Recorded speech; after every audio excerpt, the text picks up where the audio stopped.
How are we all doing? I'm here to do another video blog on the Bordeaux fishery. I'm going to do another quick night session. A couple of people have asked me on my videos is like if I could talk about more location, why I fish there, what's the reasons, and more about tackle, my end tackle, and what sort of bait I use. Just like you, I'm on a budget. I don't want to go out buy like 20-30 kilos of boilies and just fill in a lake just for a bite. So I brought today, I've only bought half a kilo boilies, half a bucket of micro pellet, the old trusty sweet corn, and a few tiger nuts. Obviously I've got pop-ups in the armoury to use, which I will be using tonight, but just enough to mix it and change it. I'll speak about rigs a bit later on, but I'm going to talk to you about location. And I speak, as you can see, there's a big bed of weed here in front of me. I've got an island to the back. I normally fish that peg in the far end there and fish over to the weed, because the fish are actually, they hide in this weed. And a lot of people, when they're fishing, the main car park's right, it's about a 3-acre lake, and the car park is right down the other end, and all the match fishermen and everyone else, they always park in the same park in a car park, and you always use the same swims right at the other end. Just spoke to a gentleman there, just said to me, I've been getting on in the corner in the snags right down the other end by the car park. One fish all day, because they haven't used the knowledge. I've fished this a couple of times, I've seen the fish up here. It's a bit of a trek to drag all my gear up here, but it's worth it to catch fish. So the swim I'm going to be fishing is this one. Got the lily pads. It's not a massive chuck at all, it's more of an underarm casting. I've got the lily pads down here to my front, got the weed to the right. I'm going to be fishing just shy of just along the edge of this weed, tight lines, because obviously I don't want them getting stuck in there at night, so I'm going to have to be sleeping straight on my rods. And literally, I wouldn't even say it's about 2.5, no, it's about 5 rod lengths, maybe 4 rod lengths up to that island over there. It's the same on the other side, and then that opens up in open water. I've fished open water before, not a lot of joy, because all the fish are up here in the weed. And then with my second rod, I'm going to be fishing over there. There's a little dangling tree, clear spots, and they patrol the island. I've seen them. I've been here for a couple of minutes. I've seen a couple of them just swimming up and down. So less talking to you guys, and I'm going to get my rods and set up and then talk to you about rigs. So the first one I'm going to speak to you about, the first rig that I use is normally for my PVA bag setup. I'm not going to show you how to fill out a PVA bag as such, but I'm just going to show you the rig in general. So from start to end, so basically I've got a hair with a curved shank hook. We've got a BB shot in the middle. That just helps turn the hook, so when it picks it up, it's like when it sucks it, it's like, and then just shoots straight into the mouth. And then it's got the weight to pull the hook down into the fish's mouth, as you can see, straight onto a lead. I think that's about 2 ounce lead, inline lead. So literally it's got contact straight into the mouth bush, and that hook, as you can see, straight in my finger, just wants to go straight in the bottom lip. Yep, that's only about 4 or 5 inches long. I try to go short because it's going in a PVA bag. And I've got obviously the inline weight, the avid one, because it's not nice and neat. And then I've just got a bit of tungsten rig tubing, just to help fish it on the bottom. I fish slack line, so really they should just sit nice and flat. I've also got it as a kind of a running rig, so if the fish wants to shoot and pull it through, it can, but it's still got a bit of a resistance.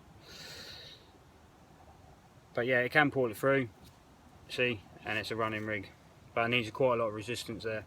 Also for fish safety as well, obviously, because I'm going to be fishing in the weed, if the fish does come off, it's going to drop the lead and just have a hook, which eventually it will lose it eventually in time. But yeah, so that's my first rig. It's effective, catching me plenty of fish. Like I said, it's just normal standard 20-pound braid hook link. I've come across this method when I was a youngster, and I've used it ever since. But yeah, I just placed the weight in into the bag first. Push that back in. Yeah, put the weight into the bag first, start filling out with pellets, and then gradually feed this into the bag, and then obviously keep topping it up, and then I would stick something. Sometimes I stick a pellet with pop-up corn, but obviously if I'm fishing night, I ain't going to be recasting the rod every hour and a half just to keep checking the pellet. So I'd probably put a cell dumbbell on there. It's got a bit of smell, top with yellow, so it's got a bit of colour, and yeah, and that'll be in the PVA bag. So when I start hitting the PVA bag, they come across my bait. I normally scatter it across the baited area. They do come in, I watch them feed, but just waiting for that bite. This time my tactics are going to be put the bait all in one area, literally in one spot, and just so they literally on my bait straight away, not picking around for ages and then hopefully come across my bait. They're literally going to be eating the freebies, which is in the middle of it is going to be my bait. So that's my first rig I'm going to use.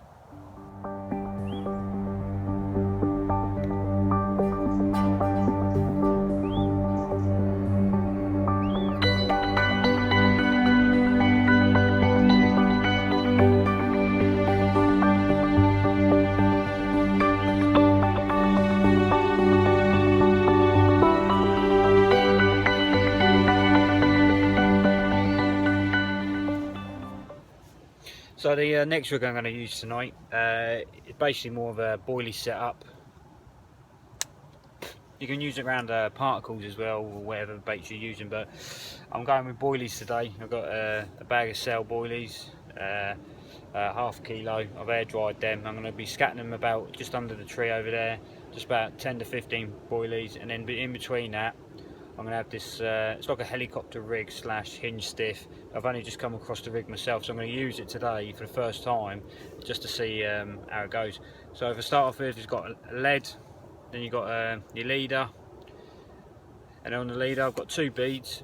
Oh, pardon me. So I've got my two beads. So basically that will just spin through the air, anti-tangle. I'm confident that that won't tangle if I cast it underarm or overarm.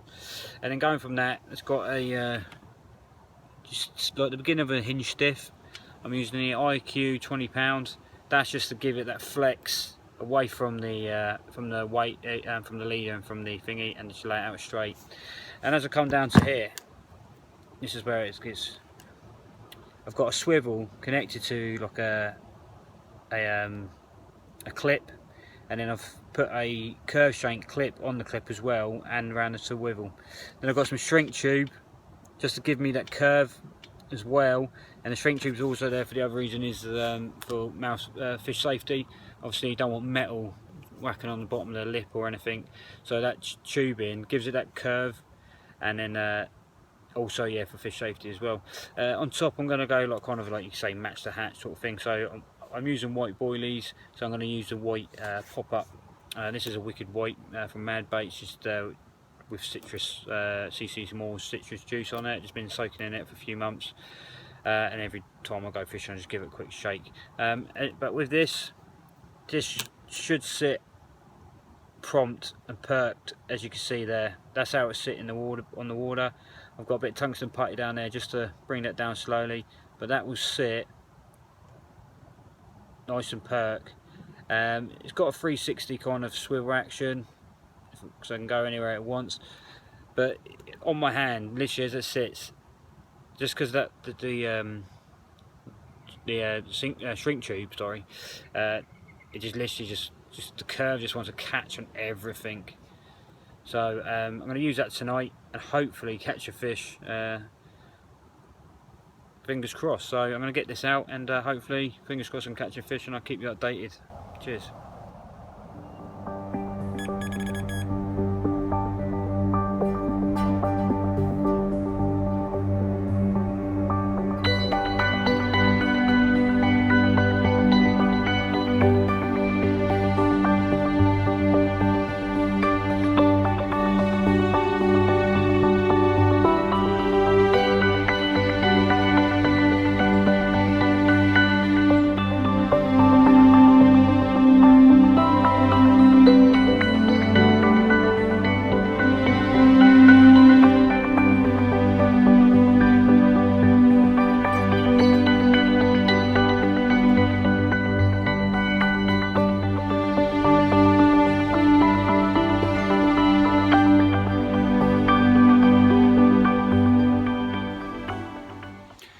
So it's the morning after my night session. Just a bit quiet last night, had a few fish, only about 2-3 pound, cut a bream. As you can see, the carp are in the area, but they're just a bit lethargic at the moment, not interested in getting their heads down. I've had a couple of F1 little carp, but apart from that, they're just not interested. It's a bit weird because I do pretty well on this pit, but I've got an hour left, trying to push my luck. It's my wedding anniversary today. Normally I says to the wife, I'll be home in the morning, and always push my luck to about lunchtime, but today I have to be a good boy and get home and get some flowers and stuff. But anyway, hopefully I can catch one within the next half hour of 45 minutes and have something to show. You know what I mean? Nothing worse than doing a video with nothing to show on the bank, but it's fishing, so these things happen. But hopefully if I catch one, I'll update you and put it on. But if not, this has been my last vlog for this video, and fingers crossed I can get one, and if not, I'll see you next time. Cheers.